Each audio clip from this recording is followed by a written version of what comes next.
Welcome to Rat Girls Podcast. I'm Abigail Jensen, and today we are joined by author of Come As You Are, Come Together, Burnout, The Secret to Unlocking the Stress Cycle, and a fellow Hoosier. Please welcome Dr. Emily Nagoski. Hello. Hello. How was your time at Bloomington? I really loved my 7 years in Indiana. I was the fast-talking East Coaster everywhere I went, having been born and raised in Delaware. But IU treated me extremely well. The Kinsey Institute treated me Yeah. ordinarily well, and I will spend the rest of my life trying to deserve the opportunities that I got there. How did the Midwest food treat you? I mean, look, I was a broke-ass grad student while I was living. So, that's my experience with Kroger, Mm-hmm. by unit price as I was taught by my mother, and Smart. having a very rigid grocery budget, mostly eating, so there were these pouches of dried noodles and powder that turned into a sauce when you boiled it. Oh, yum. You had a can of, light tuna and a box of frozen spinach, Oh, and wow. that's, what I would eat in a day. That's Wow. Midwestern food to me. Yeah, you never hit up Nick's or Kilroy's or I'm trying to think what else is it? Pizza X? Only if food was being given away for free because there was an event for grad students, I would. Nice. But, broke. Yeah. No, Jesse, my husband and I, we lived at Bloomington 2 summers ago because he was in a musical there. And it's fun being like an adult with an adult money in a college campus because you're like, we Yeah. could eat all the college food and like all the slop. I occasionally went on very occasional dates. And in particular, the last time I went back was in 2016. I remember because on my Whoa. drive, I drove home. That was the weekend of the Grab Her by the Pussy tape. Oh. Yeah. What was the Irish pub? Yeah. Oh my gosh. Yes. It's right on Kirkwood. I know exactly Yeah. what it's. It has a little outdoor spot On the west end of Kirkland. Yeah. Yes, I can see it. I forget what it's called though. But they have this Irish stew that is like bacon and meat and potatoes and so delicious with a Guinness. And because it was extremely rare that I got to eat it when I was actually a student there, when I went back for this conference, I was like, I'm going to go get that Irish stew.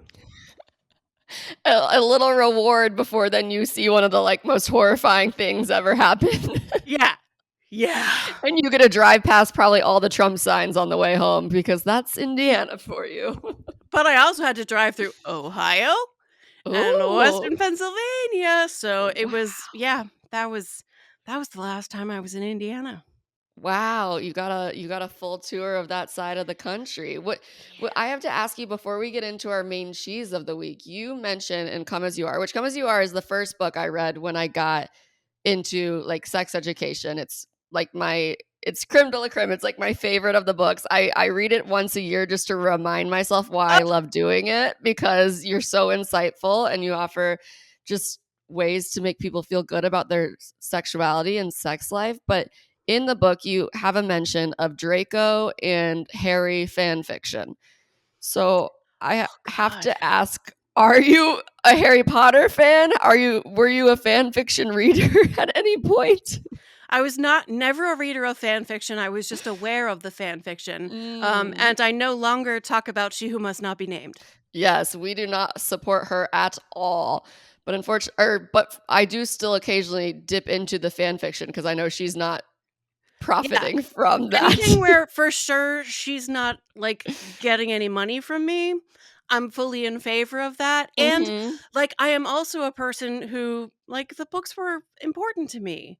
Yeah. And I understand there are some people for whom they are so important that they cannot let go to participating in the intellectual property. I get that. And also trans people matter to me a zillion times more than any children's literature ever could.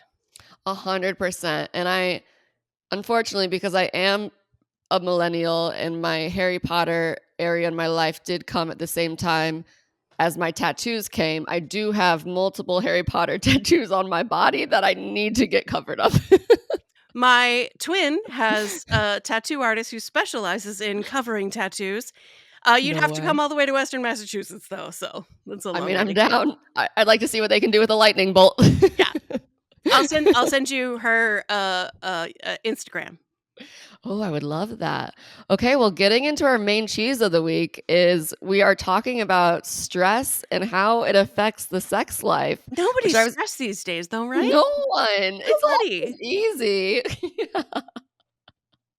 No, we are all very stressed and very concerned. So just baseline, how does stress affect sex? Yeah. So it depends on who you are. Approximately 10 to 20% of people of all genders will experience an increase in their interest in sex when they're all forms of the technical term is negative affect. So we know negative means bad, affect means like mood or state of mind. So you're stressed, depressed, anxious, lonely, repressed rage. We've all got it. 10 to 20% of people will find that actually increase their interest in sex. It probably won't increase their pleasure, but it increased their interest because their brain is wired in a way that makes it easy to sort of like down regulate stress through the release of sex.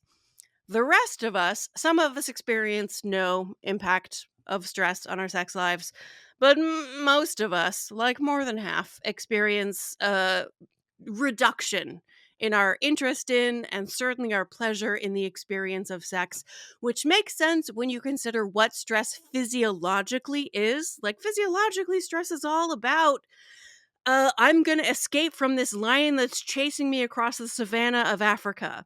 As far as your body chemistry is concerned, that's what stress is. And is being chased by a lion a good time to be interested in hooking up? Not at all. Yeah, Not for me, at least. no, right? Yeah. So for a lot of our brains, stress hits the brakes, which there's an actual literal neurological break in your brain. There's a Mm. gas pedal too that notices everything sexy in the environment, everything you see, hear, smell, touch, taste, everything that you think, believe, or imagine, and all of the body sensations that your brain codes as sex related. And that sends the turn on signal. But anything that your brain notices that is a potential threat, it'll send a turn Mm. off signal. So the arousal process is this dual process of, yeah, turning on the ons, but also turning off the offs. And for a lot of people, stress is one of the most common things that hits those brakes. Oh, 100 that it definitely is for me, and my body can't tell the difference between getting chased by a lion and getting an email, you know what I mean? It's Yeah, just no, like no one's body can. They're almost identical neurologically. Yeah. yeah, and so then what like, if I were someone who wanted to I'm stressed often, and I also just don't wanna be stressed as often, but part of that is because I want to desire sex more, what can I do? So a big chunk of it is just, in fact, noticing that stress is a Mm. thing that hits your brakes.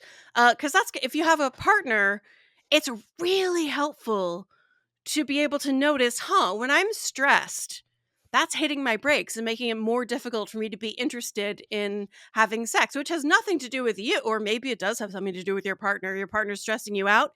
When I'm stressed, it makes it more difficult for me to be interested in having sex with you. So maybe stop stressing me out. Yes! But Take the also, mental load. are there things that your partner can do to help reduce the things that are causing stress in your life? Mhm. A lot of partners, a lot of sex partners are not just sex partners, they're also like maybe parenting partners and householding partners. Mhm. And for people who are aside, they're cast in the role of the homemaker or like the it's a girl type of person. You were sort of the default person assigned all of these extra responsibilities. Yeah. We all know about the second shift, right? The first shift, which is your job that earns the paycheck. Then there's the second shift from sociological research in the 80s about like all of the work that needs to be done to maintain a household. And when my twin and I were doing research for Burnout, we found researchers using this term, the third shift, Oh, no. which is at night when you're supposed to be sleeping. Like, whose responsibility is it to get up at night to help the people who need help in the middle of the night? If you're in a Mm. heterosexual type relationship, chances are the default assumption is that the it's a girl type person is going to be the one who sacrifices their biologically necessary sleep in order to help other people. Yeah. So, one of the great ways that a partner can show up is to take responsibility, or at least like alternate nights of who's responsible for helping get the family through the night if someone needs help through the night. Um, this is one of the reasons why having young children is so difficult for a lot of couples. Yeah. Literally, like exhaustion. Totally. I don't know how people do it. But then there's also like what a relief it is if your stress is like your job or I don't know, white supremacist, cis heteropatriarchal, rapidly exploitative late capitalism or something Yeah. like that. What if your stress is like rising autocracy or something random and unlikely like that? Um, What if? what an enormous relief it is to be able to say to your partner, it's not you. I love the beans out of you, and I want to be able to get to a sexy place with you. The world is on fire, though, and I am having trouble transitioning my brain out of a stress state into a peaceful, sexy state. Mhm. So, what are some of the things we can do to help my brain make that necessary transition? And some Yeah. people have a very strong intuitive understanding of like, I'm going to need a workout, followed by a nap, followed by Mm. a long hot shower where I get like extra soapy, if you know what I mean. And some people like don't have any intuitive idea of what it is and they're just going to have to Mhm. experiment and try a bunch of different things. The main thing is normalizing that it takes time to make that Mm. transition. Your body is in an activated state and you need to provide it whatever resources it requires in order to shift out of that state into a healthier, happier one. This is an Yeah. idea that takes 2 full chapters in Come Together. Like, it is not the simple one, but it is the one that was most important for me in my Mm. own struggle in my relationship. So Yeah. that, like, learning how to transition out of stress, depression, anxiety, loneliness, and repressed rage.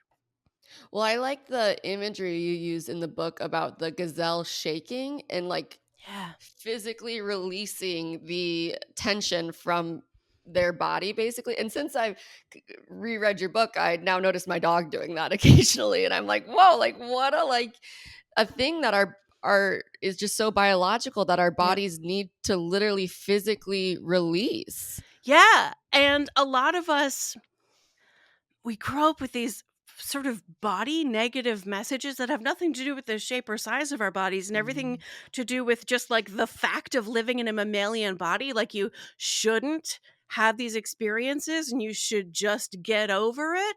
No, emotions are cycles.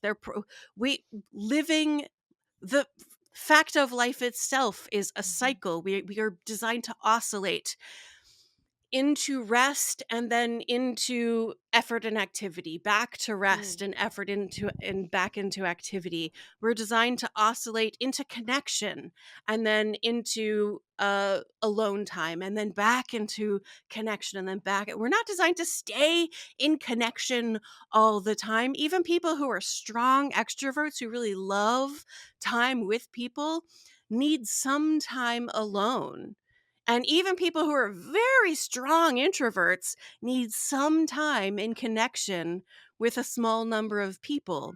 We're Mhm. designed to oscillate, and that includes stress. We're designed to oscillate into a stress state and then to oscillate out of it. And we live in a world, instead of the acute stress that our bodies are designed to go through, which is Mhm. like being chased by a lion. The great thing about there's a lot of not great things about being chased by a lion. But Yeah. the great thing about being chased by a lion is that it is over soon. Mhm. And there's only two possible outcomes, right? Either Totally.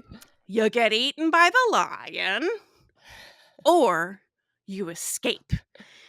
And if you manage to escape, you run, you're on the savannah of Africa where we evolved, and you run back to your village, and somebody helps protect you, and you run into uh, and they slam the door, and you hear the lion roaring outside. This is a remarkably persistent lion.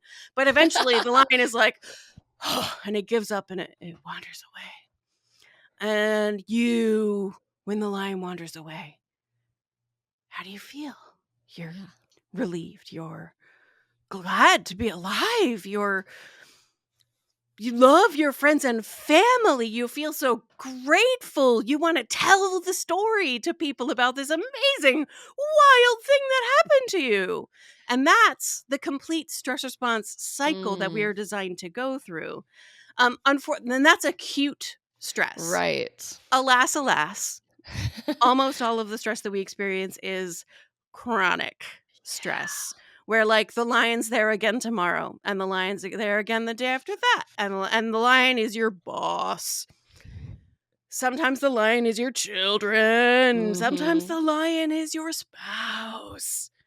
Sometimes the lion is the white supremacist, cis Yeah. heteropatriarchal, rapidly exploitative, late capitalist world that expects you to continue like living your life while like the the actual globe that sustains our lives is on fire.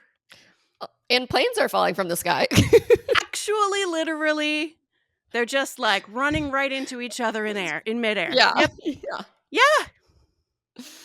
Yeah, and so then what do we do when it's chronic stress versus acute stress? Right. So this is where we need to make sure we understand that there's a difference between dealing with the stress, which Mhm. is the physiological event that's happening inside your body. It's this neurochemical, like adrenaline, cortisol, glucocorticoids, oh my, thing that's happening in your body. That's the stress itself.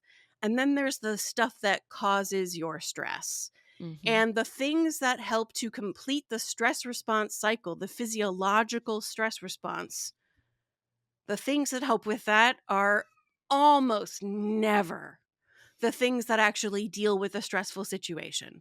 Like if the stressful Mm. situation is traffic, which is just a very ordinary yet very common stressor. You're sitting, there's very heavy traffic. You're trying to get home. You can't wait to get home. You had a long, difficult day. You're driving yourself home, and somebody stops at a yellow light when you're like, for sure they could have gone under that yellow light. And now that you've got Mhm. one red light, you're going to hit every red light the whole way. And just like your frustration with the slowness just increases and increases and increases, so that when you finally get to like the parking garage or your Mhm. driveway, when you get out of the car, it's not like you're instantly like, "Ah, I'm free. I made it home." No, your like body is boiling with frustration and the Yeah. physiology of stress. And if you don't know the difference between dealing with the stressor and dealing with the stress, cuz you dealt with the stressor, you made it home. Mhm. Congratulations. If you don't know that there's a difference between dealing with the stressor and dealing with the stress, you're probably going to take it out on the first mammal you see when you walk in your home. Yeah, and that's not gonna be fun for my husband. Yeah, it's not going to be fun for whoever is at the door. Yeah. So, you get out of the car, you slam the door unnecessarily, and you notice that your body is in this state. You can feel Mm. it because your muscles are tense and your heart is beating fast and your blood is pounding and your thoughts are racing. I don't know how everybody recognizes stress differently in different parts of their body, but you recognize, "Oh, I am really stressed, and if I walk in the door in this state, it's not going to feel good for anybody. So I'm going to go for a walk around the block. I'm going to go for a quick march around the block. Mm. I'm going to do 20 jumping jacks in my driveway. I'm going to look like a Looney Tune, but that's fine, because looking like a Looney Tune is better than walking into my home with this energy that has nothing to do with the people I'm going to find there. Does that make Yeah. sense? 100%. That's yeah, and that's such a good you visualize it or you describe it so well. The imagery is so good, and it makes because I live in LA. I've been in that scenario many a times with the traffic where I come home and I'm like, I literally after 3 years of living here, I was like, I can't go into work anymore. I have to find a way I can work from home because like this is ruining my life. Like going, I'm Yeah. getting so stressed all the time, and I Commutes think literally are people's number one stressor. yeah, The it's less it's commute you can have in your life, the happier you will be. yes, I think the secret to happiness is sunshine and being able to walk everywhere. Like that's the goal. But the when I would come home, it's funny because I have felt shame before for how I deal with stress, which is a good cry. Because I've had Oh, people be like, "You're so emotional, you get sad so easily." But after I cry, I immediately feel better. can you tell those other people from me, hey, Emily says go fuck yourself? I would love to. I'll call them all up. Yeah. Because so Amelia, well, we did. My sister and I did a whole ton of research about effective ways to complete the stress response cycle. And obviously, since you're being chased by a lion, what do? You run. Physical activity is one of the most efficient ways to complete the stress Mhm. response cycle, but physical activity is not always available. And even for someone like me who really loves physical activity as a way to complete the stress response cycle, I have been disabled by long COVID. Oh my gosh, I I'm so would sorry. love to go for a run, and that is not physically available to me anymore. So thank goodness. Chapter 1 of Burnout has at least 6 more concrete, specific, evidence based strategies for completing the stress response cycle. And oh, a good old cry is absolutely on that list. I love to hear. What are the other 4 then? A good laugh. Oh, yeah. So this is where That's great. you walk into your house from your terrible commute, and instead of taking your rage seriously, you recognize how absurd it is, and you tell a funny story about the douchebag in front of you who stopped at the red light that they totally didn't need to stop at, and how you made up a story in your mind about collaborating with all the other drivers on the road about Yeah. just eliminating this one human off the face of the earth, and laughing about it, and not polite humorous laugh, but sort of the deep helpless belly aching Mhm. kind of laugh where you're can't breathe and your stomach kind of hurts. So laughter is that's let's call that number 3. Um, Related to that is imagination. So Mm. fortunately, our brains have a really hard time differentiating between what a body is actually going through and what you imagine your body is going through. The concrete example of this is in a study from a while ago now. They had basketball players imagine shooting hoops, and they had another group of basketball players actually practice shooting hoops. Mm. Both groups improved equally. Whoa. Because when you really vividly imagine something happening, have you had the experience of when you're vividly imagining something or reading a book or watching a movie, you feel your body doing the thing that, Oh, yeah. yeah, The it's happening in your body? That makes so much sense, and that makes sense when you're, like, having your anxiety thoughts beforehand, then Oh, you're yeah. causing your body stress, that you're like, unnecessary stress. I find myself doing that a lot, like, my worrying thoughts. Exactly. You know that having worry, anxiety thoughts affects your body. So, what Mhm. if instead of anxiety, worry thoughts, you laid in bed, some people's favorite sport? You lay in bed and you just really vividly imagine pummeling the crap. Amelia would do this when she was in grad school. It was very difficult grad school experience. And on the treadmill, on the elliptical machine, doing some physical activity, but really light physical activity. Mm. Imagine being Godzilla and stomping on the parking building and the her advisor's office and the bursar's office. And at the end of those workouts, at the end of a typical workout, Amelia would feel just, physically tired. But at the end of these imaginative workouts, Yeah. they'd feel just elated and Yeah. powerful because, Yeah. as far as their brain was concerned, they conquered the foe. So, Totally. imagination. Well, and I feel like music must be a good contributing factor to that too. Like if you Oh, have a which brings me to number 5, there we which go. is creative self-expression of any kind. For some people, it is music, and I know you mentioned that because Amelia is a musician. Ironically, when you make an art form your job, you take away a lot of its power to be your stress Mm, release because yes. now it's your job. It is a source of stress. Uh, but instead, you choose a different art form, preferably something you will never be good at. So you will Mhm. never be tempted to monetize it. 100%. That is exactly what happened to me. My Instagram started just fun, like a way to like let off steam, and now it turned into my job. So now my fun, low stakes activity is I just paint clits all day, and like, Amazing. I'm so bad at it, and it's so freeing. Exactly. And it is your place to go to like have an outlet for like all the stuff that's inside you that doesn't have a safe place to go. And so you channel it into Yeah, the painting. It can be like you crochet little booties of rage. You like whatever your thing is.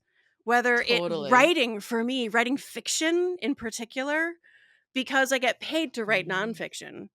Yeah. Writing fiction, I had a day when this is back when I had a day job. I had a particularly difficult day, and I came home and I write romance because I require happily ever afters in my I life, love it.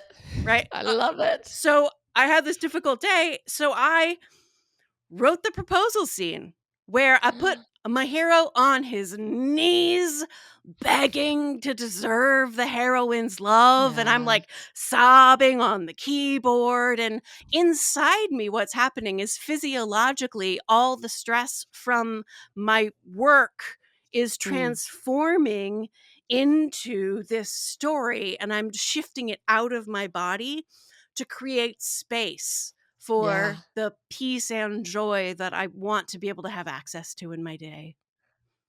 It's unfortunate you never want to monetize your fiction romance writing because I have to imagine you're very good at it, or or maybe you just want to put it out there for people to read, Uh, not monetarily. no.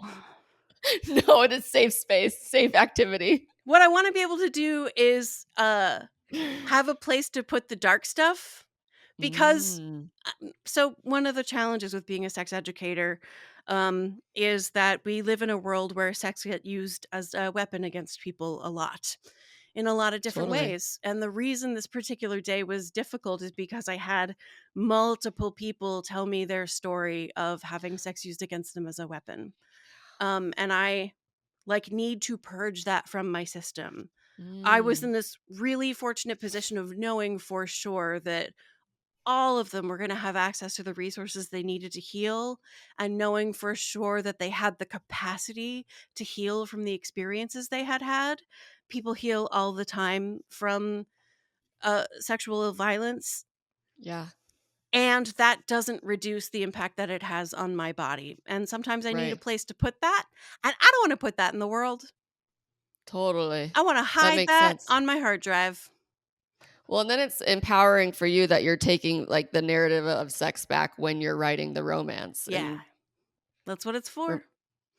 that's incredible. And is that your main the way you complete the cycle? Is it usually fiction related, or are you what's your go-to writing Yeah. fiction or Now that physical activity is less available to me, writing is a very big one. Mhm. Imagination is a very big one of like make inventing a story, whether I write it down or not, of like doing something appalling, like something really like visceral and violent and physically Yeah. active in destroying the people who I feel are destroying the world. Uh, Yes. like you're allowed to have any thoughts you want. That's not illegal. It is not. I'm not going to do any of those things, but it's wonderful that I have this because my husband is like, yeah, I put myself to sleep with thoughts like that. Like, it's just because it gives you a sense of like empowerment and safety to feel Totally. like I can imagine a world where I'm never going to do anything like that because it's Mhm. immoral. And also, like, it is really gratifying. And your body gets to a place Yeah. where it can let go. That's Yeah. your body will, the switch will flip if you Yeah. imagine vividly enough. And also just plain old hot baths. Mm. One of the Love a hot wonderful bath. things about like being a fully grown adult with a a house is I got to renovate my mid-century bathroom. I got to choose exactly the kind of tub I wanted. Oh, that's lovely. Does it have, Yeah. like, the feet? I don't know the proper words. I What's the mean, vibe of the tub? the most important thing for me was that it was short and deep. Like, I wanted to Yeah. be, like, armpit deep in hot water. For me, Totally. that is, like, the thing that's gonna physiologically release the stress in my body. Mm. So those are the Yeah, and it's then but there's one more, concrete, yes, what specific, is evidence-based strategy, which is connection. It can be mm, with other people, absolutely. It can be with your certain special someone. It can be with the other mammals in your life. Dogs. It can be so much simpler to connect with a dog or other mammal than with yeah. uh, a human being where the expectations are so complex. It's so much simpler with a different kind of mammal. One of the things Amelia did was horseback riding lessons. This is another thing. Oh. Like, Amelia was never going to be good at riding horses, but you get the experience of the physical activity and the Right. connection with the animal. And for Yeah. some people, the connection comes as an experience of the divine, being held in the palm of a loving parent. There's Yeah. a really loud plane that you may or may not be able to hear. I don't think I can hear, but Okay, good. glad it's still in the sky. Yeah, we live near a military base. Gotcha. But so the the divine, would that also be, like, connecting with like, spirituality? Yeah, Or whatever form spirituality takes for you, whether it is connecting with a specific deity or just with like the universe and feeling connected and at Mhm. one with the energy of creation, Yeah. whatever that is intensely nourishing and it helps your body. The short version is like you get home, you've been stressed out, and your body goes, "Oh, I'm home. That means I'm safe now." For Yeah. some people, home is their partner. For some people, home is their dog or their horse or their snake. For some people, home is their connection with creation or the divine or a specific god. Yeah. Yeah, and so it's so interesting because we like I feel like humans are lazy and like at least me personally, and like we like to shortcut things. We like to hack it. We like to be like the ultimate shortcut for. And if we're doing these activities daily, like if because I try to work out as much as possible, is that a way to or like read as much as possible or what journal much as I can. Is that a way to hack the stress where I'm almost like doing the activity that helps treat it before the stress happens, or it's like no, you have to start the cycle to complete the cycle? Yeah, journaling. So, for example, that's a form of creative self expression. Mhm. And when you are regularly engaging in any combination of these strategies that helps to actually reduce the stress in your body, not only are you draining off stress in your body, and most Mm. of us are carrying around multiple decades worth of incomplete stress response cycles in our Gotcha. bodies, right? So, like, it takes, and like, on how many days in your life is stress activated? Oh, is it every day? Every day, It's multiple every times a day. day. It's every day multiple times a day, so doing something every day multiple times a day to like complete some of the stress that's activated in your Mhm. body is not too much. The really cool magical thing is that the more you practice whatever works for you for completing the stress response cycle, not only do you complete stress response cycles so that you're reducing the amount of stress in your body, you're also increasing your body's capacity to tolerate and manage and respond to stress more easily and fluidly. So, like a bunch of us who have the people who are hearing this for the first time and are like, oh, so that's my whole life worth of stress that I'm carrying around in my body. Um, yeah. Uh, Yeah.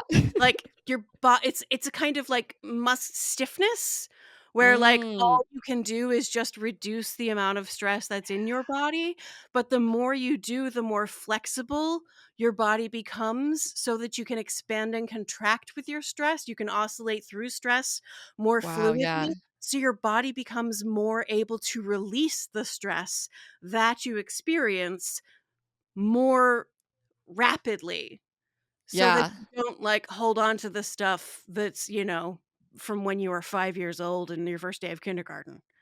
Total what a good metaphor, and so once the stressors are, like, released enough for The stress. sex The the stress stress, sorry, the itself, yeah. stress, not the stressors. Dealing The with the stress stressors is chapter 2 of Burnout. and some of the stressors are, like you said, not are we can't are constant in our lives, can't be dealt with at that moment. Yeah, But if once we have the stress released, or there's a our body feels enough off the break that we could potentially get in the mood, then what's the next step? Is that just like finding out what we find sexy or what turns us on? yeah. So if the context let's take the context of someone who's in kind of like a long-term relationship, um, where they're physically well enough to be able to make their way to a sexy state of mind. You Mhm. explore and figure out, like, what's your way in. For a lot of people, it's going to be as simple as, you set a time. You maybe even put it on your calendar. Putting on your calendar is not for everyone. We can talk about why it might not be for everyone. But Mm, for a lot of people, you just put it on your calendar and you've got something to look forward to. Um, yeah, but so that's my there's favorite. a sex therapist named Christine Hyde who uses this metaphor with her clients. She says, imagine your best friend invites you to a party. You say yes because it's your best friend and it's a party. And then the date starts to approach, and you're like, oh, I'm going to have to find childcare. Mm. There's going to be so much traffic.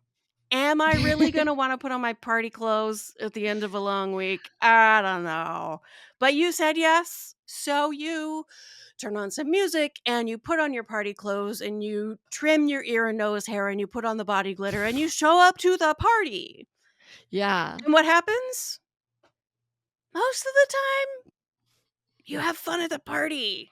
I know. That's the hardest part is getting out the door for me. Like, it's like once you get there, it's like, "Yeah, I shoulda done this." Yeah, like, this was such a good idea. We should do this so much more often. I'm Mhm. so glad we're here. Same with sex. Like, Yeah. I'm so glad we did this. We should do this more often. But, like, let's acknowledge that there is a runway. Yeah. There is preparation that, like, Mhm. your brain and body need to go through to transition out of everyday state of mind and into Totally. Hey Sexy Lady. And in both Come Together and Come As You Are, there's like big conversations about the affective neuroscience of why this is true. If there are people listening who Mhm. are like, Emily, I am not going to read 100,000 words of affective neuroscience. I don't care how accessible you make it. The Come As You Are workbook has like here's rituals that you can try to transition from like ordinary state of mind, all Mhm. the roles and identities that you do not want to bring with you into a sexual scenario, how to shed all of that, close the Yeah. door behind it, and allow your sexual erotic self come to the fore.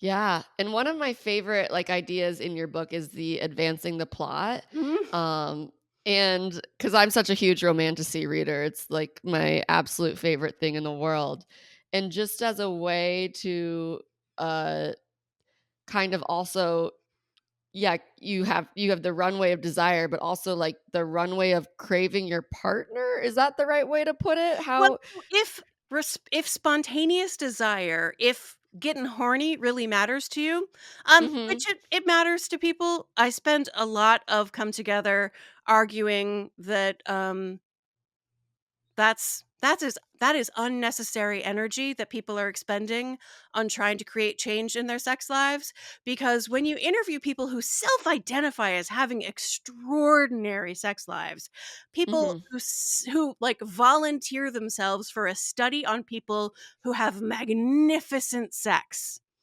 and they talk like, don't you want to know, okay, so what are these characteristics of this extraordinary magnificent sex these people are having? Yeah. Horniness, desire for partners barely scrapes in at number 10 in the Mm. characteristics of great sex. You know what shows up higher on the list? Pleasure, vulnerability, We love it, yeah. authenticity, connection, exploration.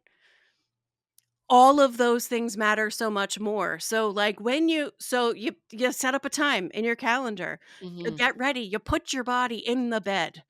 Maybe Yeah. your body's like, "I mean, I guess this is what's gonna happen now."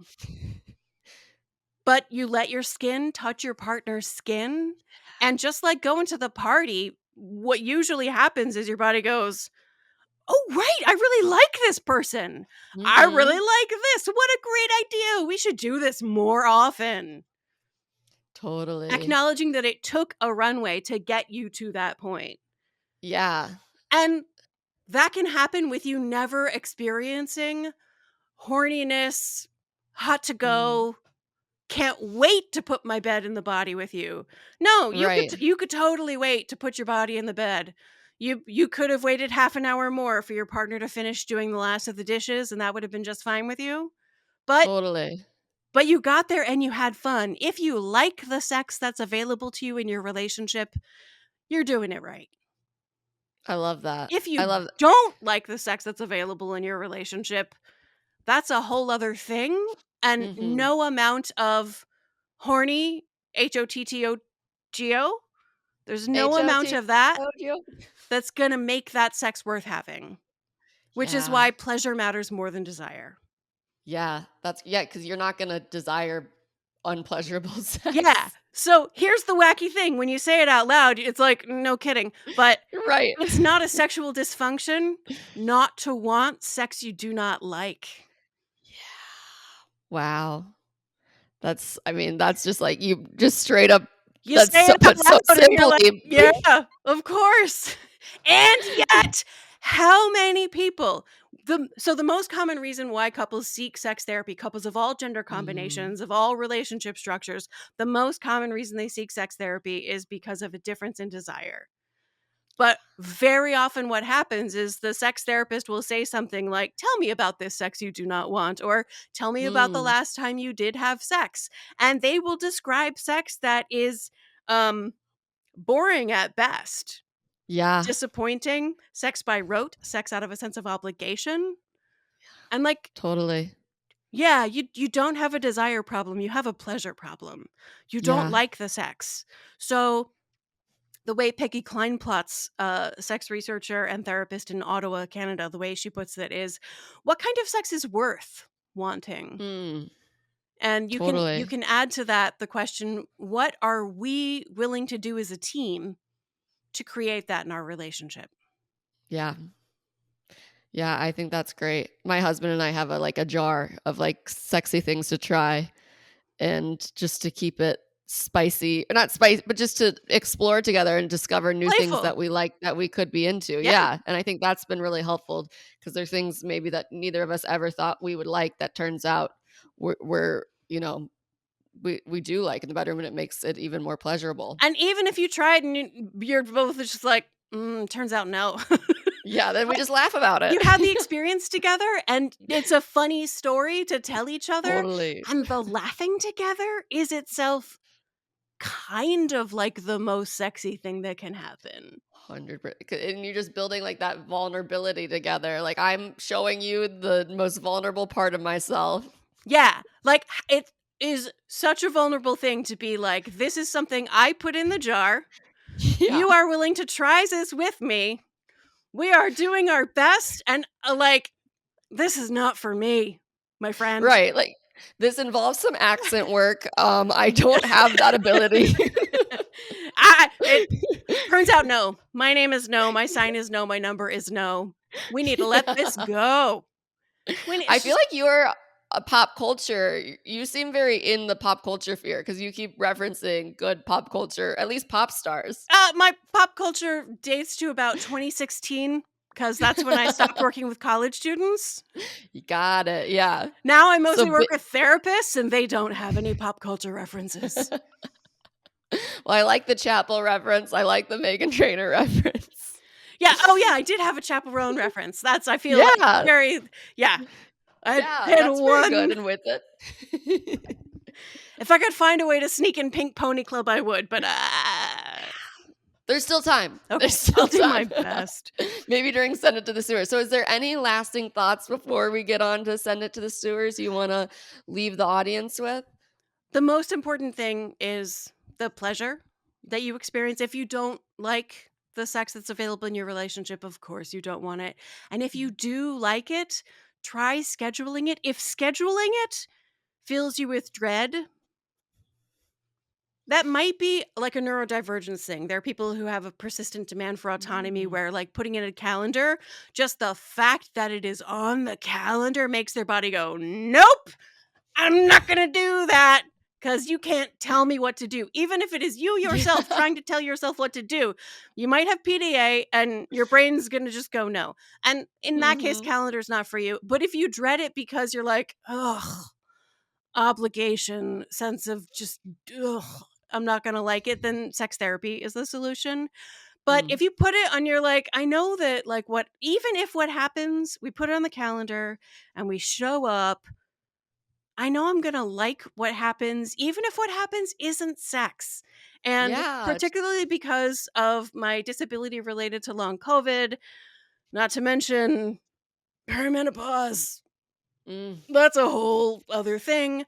But like sometimes what happens isn't like a whole bunch of sexy times. Yeah. But I know it's gonna be joyful and playful and connected, and our relationship is gonna be get better because of whatever it is that we show up and do together.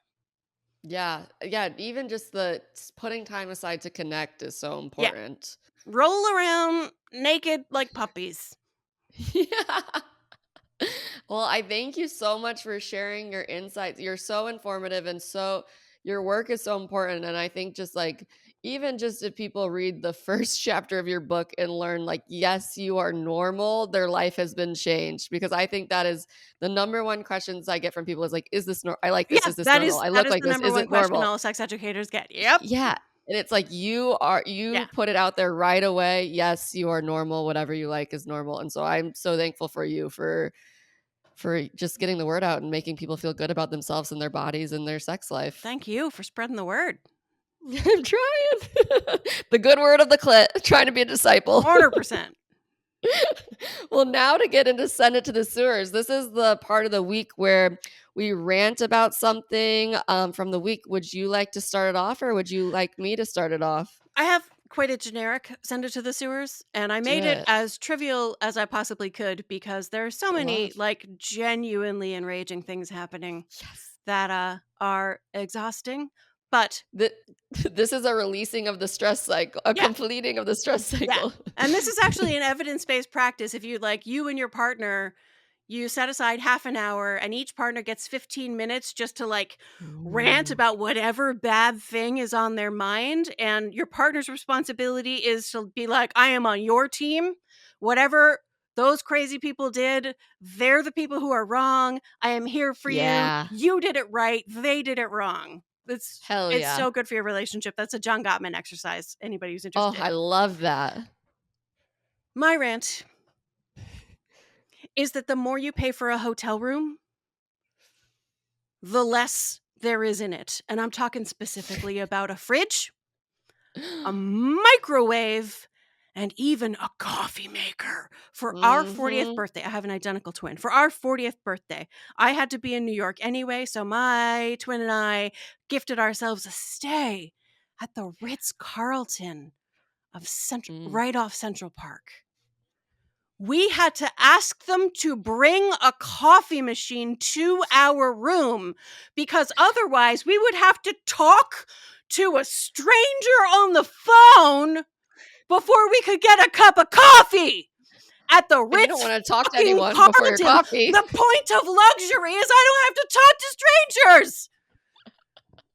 There was no coffee machine in the room. Mm. There should be a microwave, a fridge, and a coffee machine, and it should be a good coffee machine. Yeah.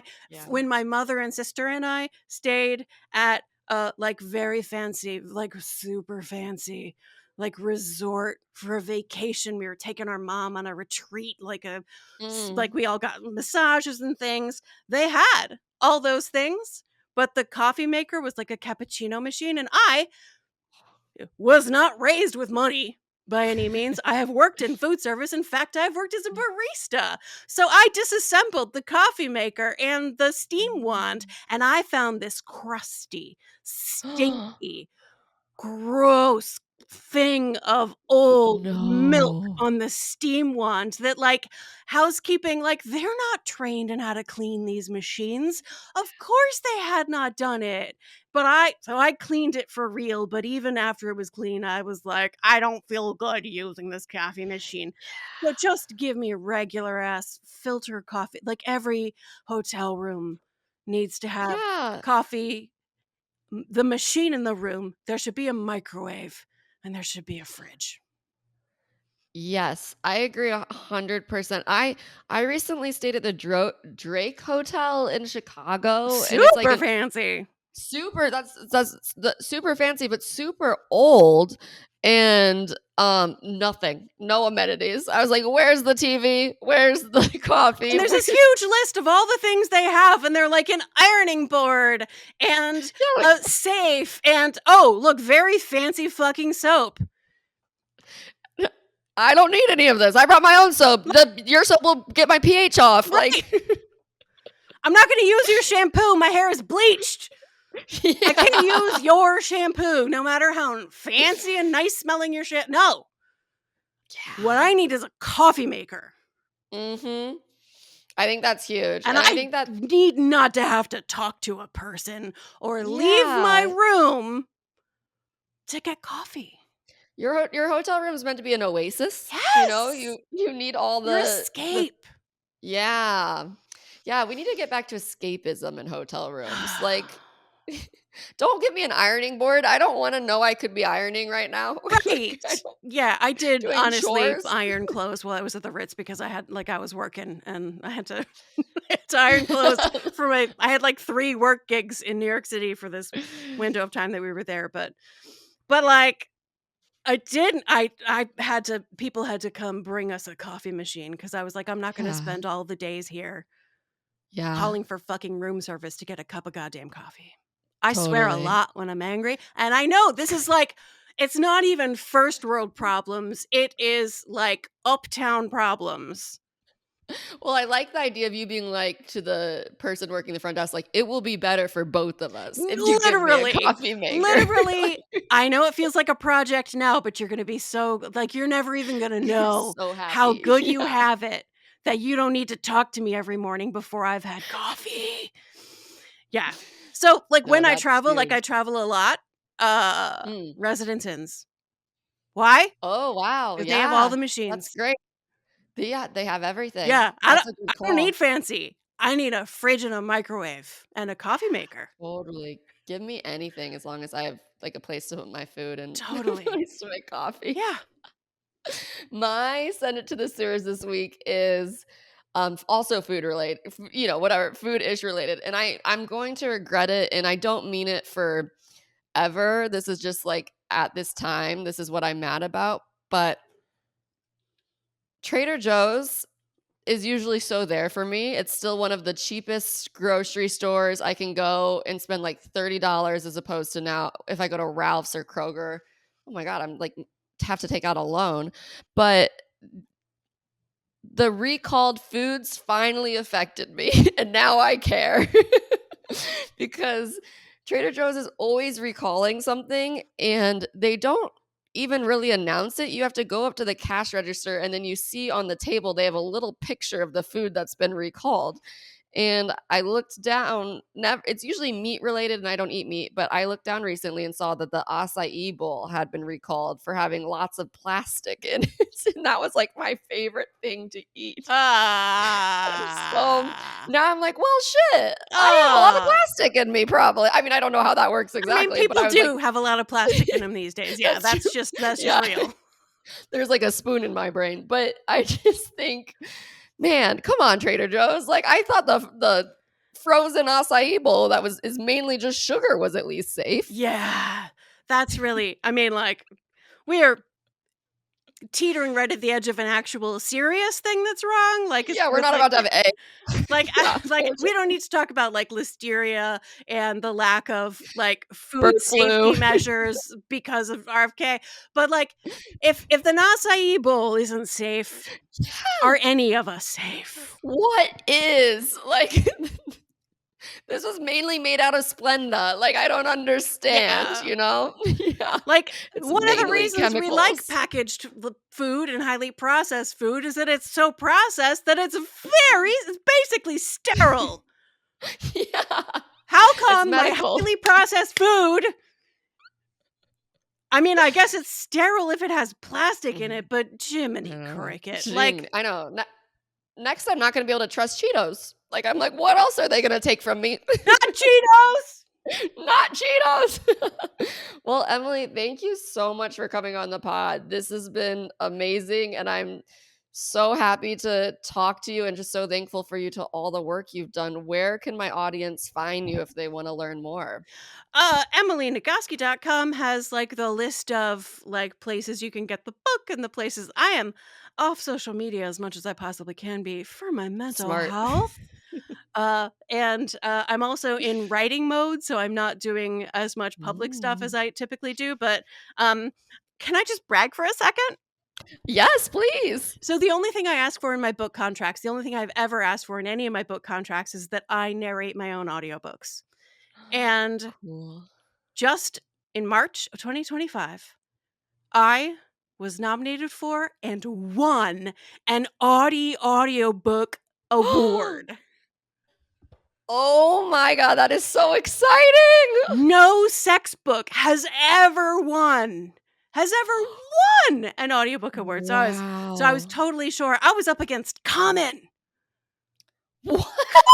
I was You beat very Common. sure that Common I was very sure that Common was gonna win.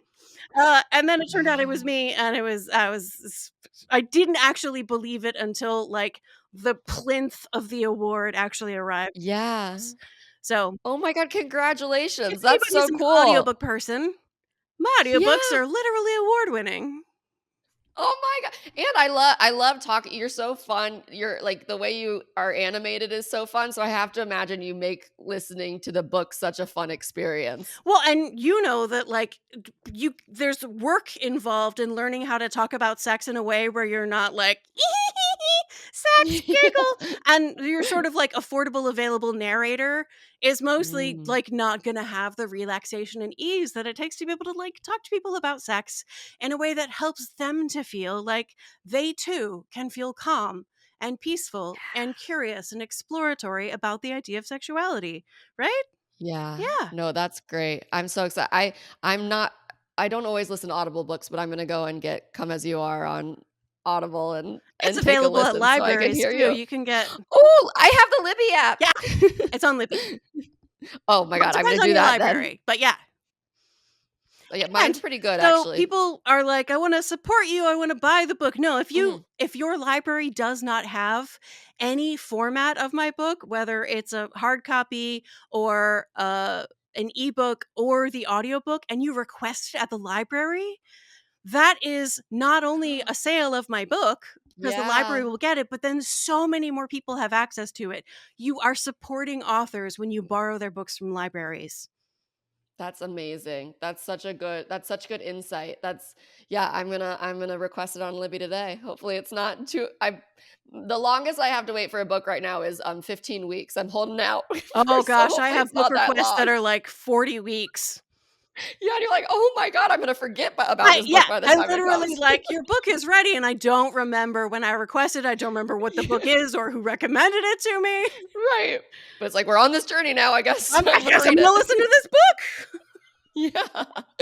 Well, thank you so much and congratulations. That's so cool. Thank you. And everyone, please check out Dr. Emily Nagowski because she is absolutely amazing and incredible. And yeah, I'm so lucky to have you here. So Yes. thank you everyone for listening, my fellow friends, and we'll see you next week. Bye.